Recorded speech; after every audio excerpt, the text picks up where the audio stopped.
Hey there, tech enthusiast. Get ready for Tech Ties and Human Vibes, the podcast where technology in the AI era meets the human touch. Hi, I'm Adam Nelson, and with me today is the lovely Nancy Henriquez.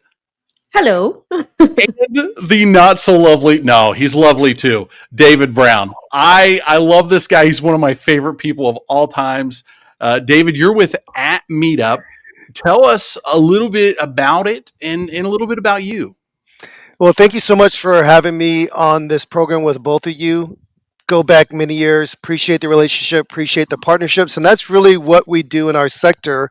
I am with AT Meetup. We are a training company. We focus specifically in the tech sector, TSPs, MSPs, everything from soft skills coaching and training, which is what I provide, to our executive coaching and training on sales and management. This is what we provide, and we do it on multiple levels, everything from our virtual training sessions to our own learning and management system platform where you could come in, get your own scheduled learning resources, learning schedule, and then we also have live coaching and peer training. So it's a lot about what we do. Our training programs are built around getting opportunities to get in front of incredible leaders and show them how they can get their peak optimal performances, and that's what we provide. And I'm a part of that in terms of what my specialty is: soft skills, public speaking. That's what I provide for the most part. Well, I have heard you publicly speak, and you do a great job, by the way. Nancy, it Thank looked you like so you had much. something to say. Yeah. Yeah, I'm glad that you said something about the public speaking aspect of it. For sure, but I was going straight towards the soft skills. I was beelining towards that. Soft skills, like in an IT industry where that is let's be honest, definitely needed. What are you talking about when you say soft skills? What does the training for that look like? Who is it for? Like, dig in when it comes to that, because I'm like eating it up. Well, I'll say this, Nancy, and I do appreciate the question. In the way that our organization is structured, we're trying to help leaders in our space learn how to communicate their ideas, their messages in a way that would not only be heard, but it would resonate with their listening audience. So many of our leaders, intelligent, I mean, you're talking about just the intellect, the background, the experience, but they can't communicate that sometimes in a way that makes sense. And so, what we provide under our soft skills training is a way for them to understand what executive presence is. How do they build trust? How do they inspire their audiences with everything that they are, besides the words that they use, besides the technology that they're representing? It's all those what we would call not seen, not always heard, but they're the most important skill sets you should have. I believe it's important. It's essential. And Nancy, that's why it's so important and vital in our sector. We've got to teach leaders how to communicate their value, how to come across in a way that's confident, that's reassuring, and that's vitally needed. Now, let me share it from this perspective. You know, Moravian's law, or we saw what we would call communication aspects for success.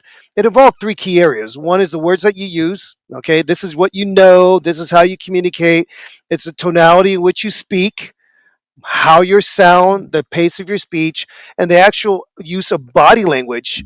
And what they discovered in this research is that the body language, or we call the nonverbal, was the most important factor for success. That's 55%. This is why soft skills are so valid and so needed in our space today. And that's why we teach this, and that's why it's important. So, yes, we work on everything from how you come across, how you sound, how you look, how you show up. All this is important, and this is why soft skills is necessary. Oh, I love that. See, I think that. Wait, Okay, go ahead. I got to pause you. We're jumping at the same here. Do Nancy and I look okay?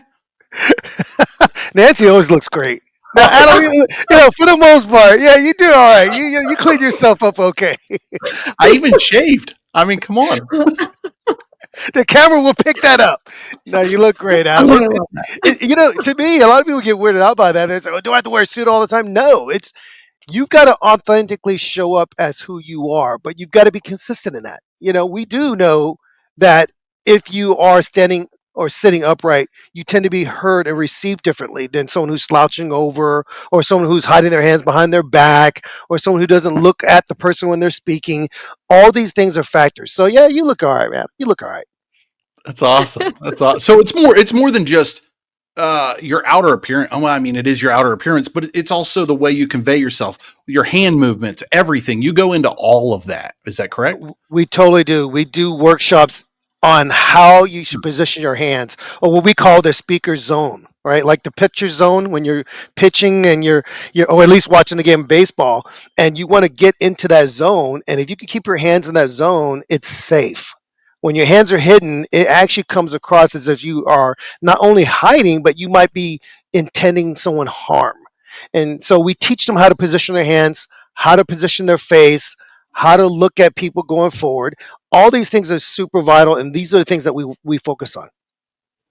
You know, it's really interesting how important that is. And for I've never taken classes. All right. So everything that I've learned or have gained, I lie. Actually, I have been to several classes now. I am totally lying. Never mind. Take that back. You guys heard it right from They here. weren't Nancy Law. memorable. They weren't our classes. They weren't Let me, memorable, Nancy. I'm gonna edit myself. Let me just go. Let me take that back. I have taken some classes, but years ago, before I took classes, let me start there. I was trying to get out of my shell and learn more about public speaking, get more comfortable around that. And it's interesting. What would you say to someone that is at the very beginning of this process, right? Someone who, like me 10 years ago, was a ball of anxiety, social anxiety, like you wouldn't believe, panic attacks when it came to even getting close to talking to someone, especially one on one, let alone public speaking in this way. So, for someone that is in that situation, what would you say is like the number one thing to get them started? That's a great question, Nancy, and it varies between every leader that I've worked with. But I'll say this: your voice is needed. And Mm. when they believe that, we could break down all the barriers. We could break down the limiting beliefs they may have. We could talk about how to overcome speaking anxiety. And I don't know, by the way, we all get nervous at times, and nerves are great. It just means you're alive. It just means you're here. Enjoy the life.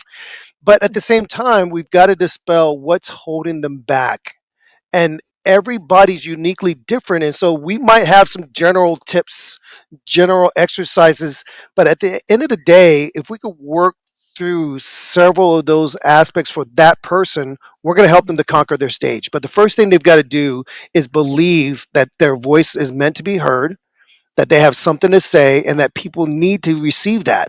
If we could get them to understand that, we break down the mindset and we work through that. But the most important thing I would say at the very beginning is we got to work on the mindset. I like Love that. that. Yeah, that's good. Oh yeah, love that. What would you say is the once you get people into the classes, into the training for this, what would you say is the most challenging thing that they face once they get started?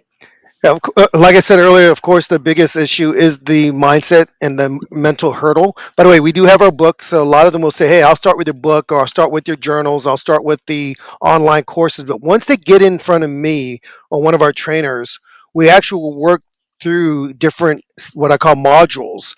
And first of all, after we understand the mindset and the framing of it, we will look at positioning. For example, your audience, they're not a threat. Okay, well, we're going to look at it from this standpoint. They're there to receive what you have to say, they're there to support you. I don't Mm, want to waste my time when I'm a listener or when I'm in front of someone and they're speaking. I want my time to be worth something. So if I believe that, then I look at it from this standpoint. They want me to be successful as much as I want to be successful. So they're not the threat. The other thing you got to do is understand that the biggest challenge isn't I have nerves, or I have some type of speech impediment, or I'm in front of a group that I've never spoken with before. It's realizing that you got to stop framing everybody there to judge you. This is not a Miss America Mm. contest. This is not The Voice. This is not American Idol. Okay, they're not there to judge you. They're there to celebrate you. They're there to celebrate what you have to say. And when you take that away, you want to give with excitement. You want to give with energy. You show up differently. What I try to do is teach them how to prepare for the stages that they're on. Stages might mean one-on-one conversation. It might mean one to a small group. It might be one to hundreds. But once you get them to understand that whatever stage you get on, they got to prepare. And teaching them how to prepare is essential. We could talk about active listening, how to respond, how to use EQ, what emotional intelligence is, how to work through their speaking nerves and anxiety, but you got to teach them how to prepare. Most fit athletes in the world doesn't mean they're going to be most successful, but the ones who prepare before they get on that track, before they get on the stages that they're going to be on, those are the ones that win the most. So we talk about reframing the mind, we talk about preparation, and then we work through all the different exercises. I love that you say that it's a mindset, because it's a mindset in anything we do in life. Yeah. And it's not just speaking in public, right? I mean, I tell my kids all the time, they can do whatever they want to do, and they're the only ones that's holding them back. Yes, that's so You true. know?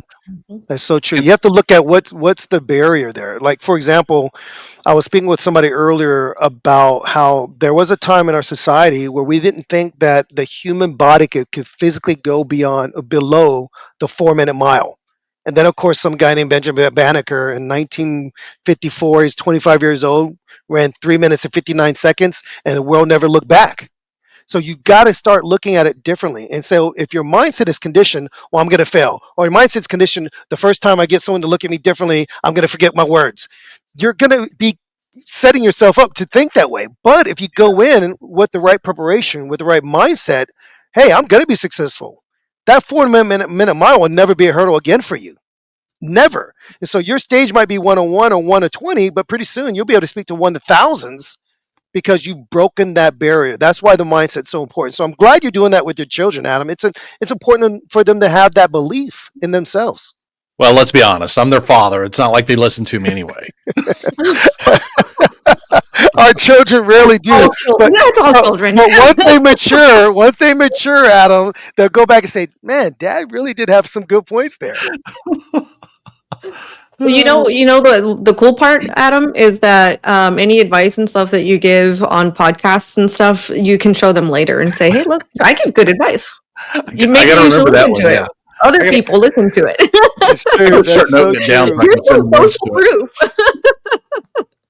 Well, David, I got a question. How did you get started in this? Like, I mean, Oh. it's not like you just woke up one morning and you're like, you know what? I think I'm going to start teaching people how to do this. Or maybe you did. No, I did not, but that's a great question. I will say what's interesting is I'm also a minister. I've been a minister since 1994, and I've been fortunate enough to have led 7 churches throughout the United States.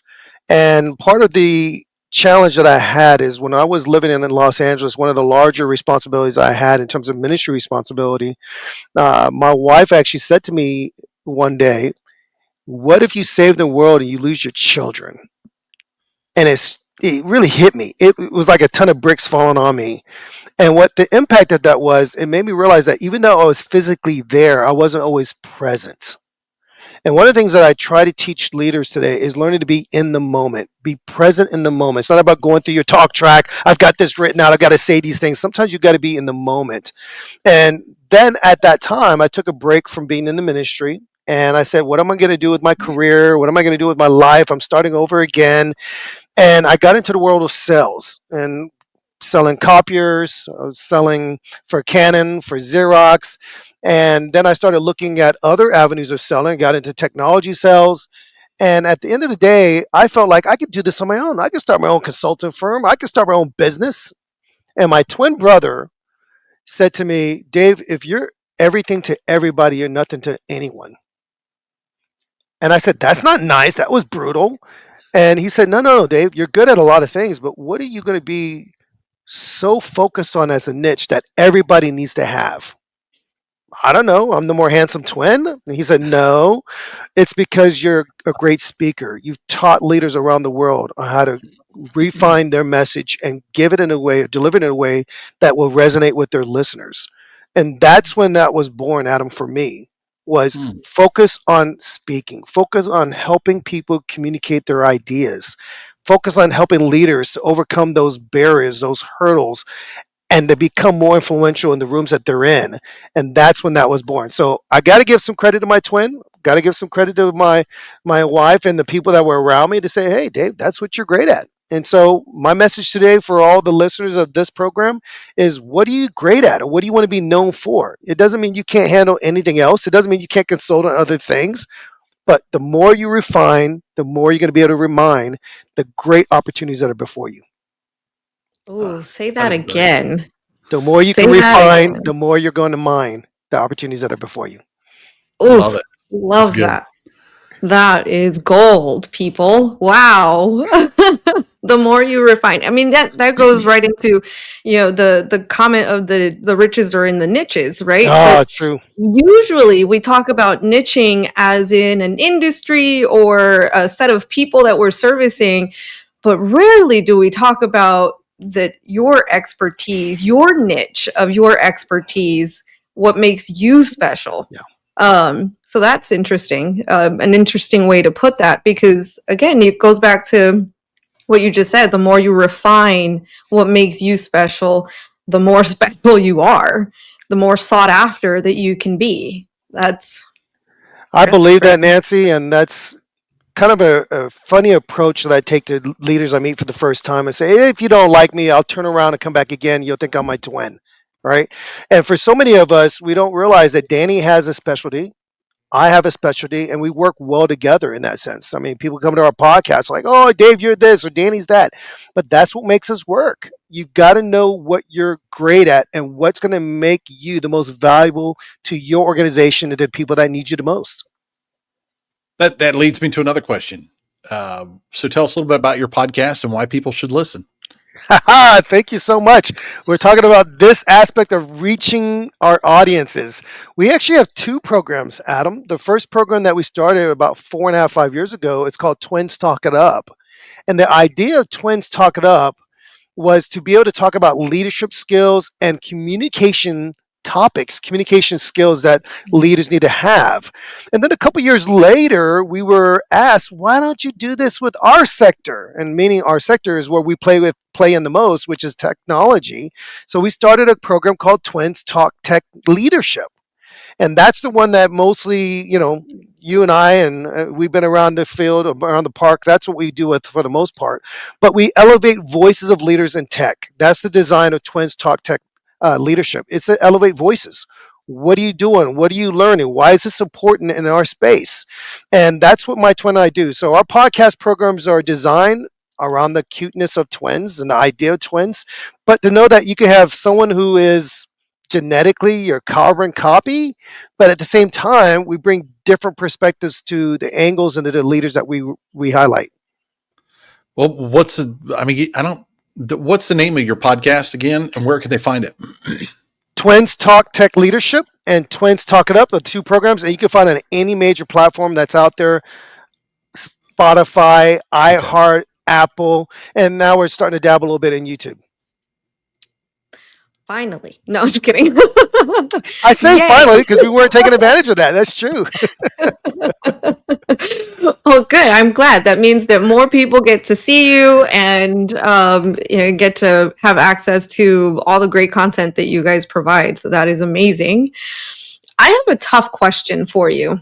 Ask I'm going to away. take it back a little bit into the conversation that we were going down, and I want to ask, what was there a limiting belief that you had to overcome in order Mm, to speak and be where you are today?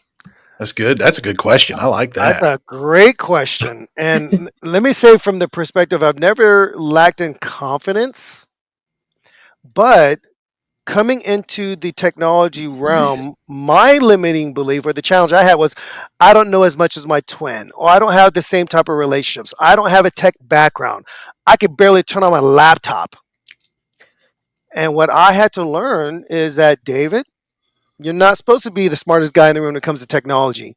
You need to be the connector. Use your strengths to relate. People are going to love you in this sector. It doesn't matter if you didn't come from the same background as your twin brother did, that he owned an MSP and a VAR, and all you did was serve in ministries or lead churches around the US. I had to work through that. And there are times when I'm in a room, I have to remind myself, it's okay that you don't know. Ask another question. Be the person who's going to be the most curious person in the room and bring their voice out and make them the champion or the focal point of that conversation. And once they become that, they can care less how much you know or didn't know. And that's how we win opportunities. And that's why I focus a lot on our partnerships. Oh, if anything, that's the one thing that I think strengthens the relationship that you have coming into the industry is the fact that, and let me finish that statement before I go to on another one. My ADHD brain. uh, I totally forgot where I was going. It'll come back to you, Nancy. It'll come back to you. But maybe it has something to do with it. You don't have to be the guy that knows everything, right? You can just Right. leverage So relationships. being out, Yeah. technically an outsider of the industry, right?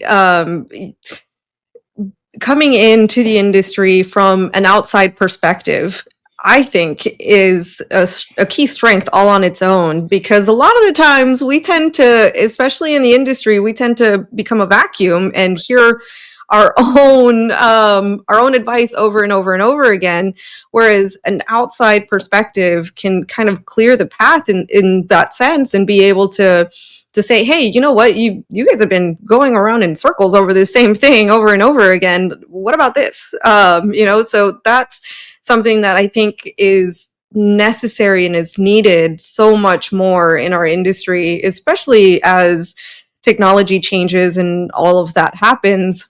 Bringing more voices from the outside of our industry to give us just a different perspective is something that's valuable and important within itself. I totally agree with that 100%. I think what's really hard, though, Nancy, and I think you both can attest to this, is that the sector that we serve predominantly is not just about relationships. It's really mostly about relationships. It's who you know. I haven't seen you at the conferences, or I haven't seen you in this ecosystem. I haven't seen you there, and it's hard to break in.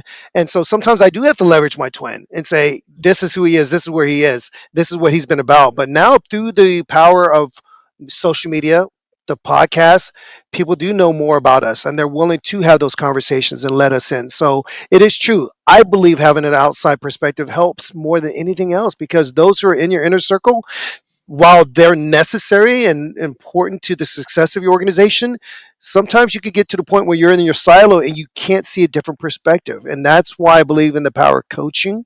I believe in the power of outside perspectives, because they may help you to overcome and achieve the goals that you have. So I'm glad you brought that up. I heard a guy say, and I think this was on a TV show. Anyway, he was talking about transplants, and he said it in a condescending way, but it really is good information. He was talking about transplants and how people come into an area and they change that area to what they're used to. And in so many times, we look at that. I lived in Austin for years. You live there now. You understand all the transplants coming in. The people who grew up there may hate it from time to time, but the truth is, it's making the city better, right? Without the traffic. The city progressively gets better, and the food scene is amazing, and so on and so forth. And it's the same way in the MSP industry. When you bring those transplants in, it kind of disrupts it. It kind of changes things up. And you see things from different angles that you'd never seen them before, because that transplant's saying, this is how we did it in this industry, and it worked great. And so, yeah, I love that philosophy. And I appreciate you bringing that up, Adam. And thank you so much for talking about our lovely city here. Being an Austinite, we love keeping Austin weird, but at the same time, Austin's growing, the fastest growing city, I believe, in our country, pre- primarily because there's a willingness to say, come in, show us what you got, show us what this is all about. This is why I believe it's got some of the best food, the best music in the world. And why you ever left, I don't know. But it's an incredible Exactly. city and a great example. And I appreciate you bringing that up. It's hot, man. I had to get out. So he moved to Hotlanta. Okay, that's just an excuse. Still cooler Let's than be Texas. real. Still cool. It does get hot Oh here, I'll my tell you that. But I work indoors most of the time, and then when I Yeah, get out, I'll go to a show, I'll go to a concert. I mean, it's such a beautiful place, and Central Texas, this area here, it's so full of beauty, the it is. topography, the landscaping. I mean, I'll tell you, it's amazing here. Yeah, it's pretty amazing place. So tell us about your book. You have a couple books, Well, right? we do. Thank you for asking. This one here that you both, I believe, have copies of, Talking Up, was designed to be able to give to our, let's say, audiences, our clients, and people that say, hey, I just want to become a better communicator, an opportunity to see some of our training, some of our teaching here. And it doesn't have all of our training, but it gives you enough to be able to say, I can get on any stage that I want to be present at. And then that was, Wait a second. Let me stop you. Can yes, you hold yes. that book up? That book looks like it's been read quite a few Oh, times. yeah. I use it all the time. Use it all the time. Why? Because I got to go back and say, what did I say? No, I go back for times to get refreshed. But I keep this on me. I keep this one on me. We definitely have some brand new ones. We don't give people out books like it's a library. Check it in, check out. But we want them to go get this. It's on Amazon. It's you can get it through our website at appmeetup.com. But it's an opportunity for people to say, how can I take a resource that at the most basic level and get better at it. We also have an accompanied workbook that goes with this. Okay. We Oh, okay. also have 4 journals, leadership journals, and they're designed to help you to grow as leaders, whether you're a sales leader, whether you're leading an organization, whether you're a CEO or a leader that happens to be a woman that wants to have focus quotes, focus affirmations designed for them. Those are all there. And then we've got a notebook that's coming out here soon. Thank you for giving me the stage to share this, Adam, called Identically Opposite: How to Find Your Voice and Speak. And the acronym SPEAK, SPEAK, is kind of vital to the whole point of the book. But what we share is being on an identical twin, Dan and I had to fight to find our voice growing up. And for so many years of our life, it was always the Danny show. I'm just going to let you guys know that now. He'll tell you it's the opposite, but it was the Danny show. And I was like, how do I make sure I know who I am and find my voice? I don't want to be an engineer. I don't want to be a brainiac. I've got my own ideas. And so I had to find my voice. And then what we do is we bring that into the corporate space. How many other managers are in your role? How many other business executives have your role? How many other people? And then you say, how do I find my voice? And so the book is designed with some practical action items to be able to find your voice and use that area to speak, right? Stick out your hand, SPEAK. And then once you implement that, you'll be able to speak with more confidence. You'll be able to show yourself to be present in the situations you need to be in. And then we actually have an HR component on that too, how to help your people find their voice. So it's the next book that's coming out. And about 2 months from now, you'll see it. Oh, Very that's awesome. nice. And we can find that on Amazon as well, then, right? All that's going to be on Amazon. I've got a couple memoirs on Amazon as well. Not for me, but for other people in my life. But yeah, all of that can be found on Amazon, or you can go through atmeetup.com for a link that way. Okay. Very cool. So, as an author, fellow author, I can say that now. um, I love the fact that you were showing the book, and as you are going through all of these pages and stuff like that, what would you say was one of the hardest things that you had to overcome or face as you were writing? Or does that happen every time that you write a book? I'm only at one, so I don't know. Well, I could ask you the same question, but I will say for me personally, there are 2 things I can look at. Number one is overthinking, and you're trying to put in everything. Like, for example, this book took 2 years to get put out. And the reason why it took 2 years is because I wanted to put more content, more information, more of this, more of that, more of that. And what Danny's good at, and this is my twin, how we balance each other, he said, Dave, they don't need all that. The goal of the book is to get them to get enough information to get them on the stages that they want. The goal of the book outside of that is to get them to want to follow up with you to say, hey, help me to go to the next level. Right. Mhm. And so it helped me. So that was the main challenge. Number one was overthinking. The second challenge for me, Nancy, is trusting the simplicity of the message. to bring out the deeper messages within everybody's, whether it's their heart, their hopes, whatever it might be. And Danny's been good at balancing that, and this is how we've gone back and forth. So I don't know what the challenge was for you, but for me, overthinking and then trusting in the simplicity of the message.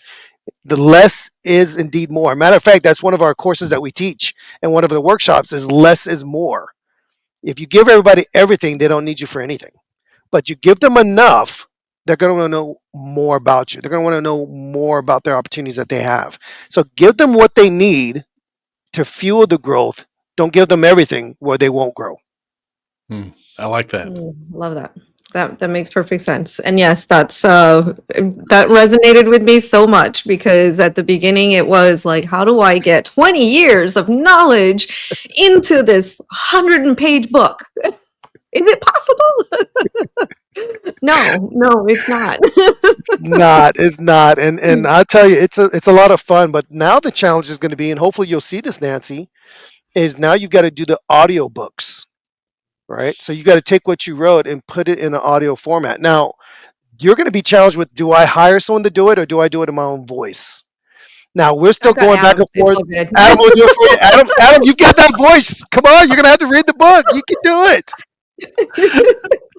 I can't do it in Nancy's voice. Doesn't have to be inner voice in that sense. It just needs to be done. So, hey, maybe you have that kind of very white voice. You could put people in a relaxed mode, and they go, "Wow, I want to hear this," and you can inspire them with the influx of your tone there at one point in that book. Maybe you might be the perfect voice for her. You never know. You'll have to audition. Yeah. We'll make an audition. If you want my 2 cents, I think that every author that writes a book should use their own voice to record the book. And that's my personal opinion. I don't disagree with you on that. That's why we've been waiting, because we have a couple of the projects, Adam. We've got this book, and then we've got another one that's due at the end of the year. And part of what we've said is, let's hold off on the audio recordings until we're done with our next 2 projects. So I'm glad you said that. Yeah, it matters. It matters because I am a big book listener, and I can tell the difference if it's somebody reading the book versus somebody who wrote the book. There's emotion where it belongs. There's a disconnect for the people who's just reading the book. Yeah, I agree with that. So Nancy, tell us about the book. Oh, this is your show. yeah. No, you're going to have her on your podcast. That's right. Adam, you're right. Nancy, you're coming on our show, and let me just point this out. As long as we've known each other, you have yet to come on my show. What is going on here? So now we know the hook is to get you on the show to talk about the book. Well, there you go. And that's not true. I was on 1 episode. That's right. Oh my gosh. What in the world? You know what? Let me take it back. Yep. See, now it's your turn to take it back. Who's lying now? Well, listen, David, it's been great. We've had a good time, but let me ask you, just ask you some housekeeping stuff here. If somebody wants to contact you, what is the best way for that to happen? Adam, before I mention that, Nancy, you're right. Episode 86, Building the Community. Man. That's what it was. Episode 86, Building Community. But the best way to get a hold of me is connect with me on LinkedIn, and also go to appmeetup.com, where you can send me a message or an inquiry about areas that you want to grow in.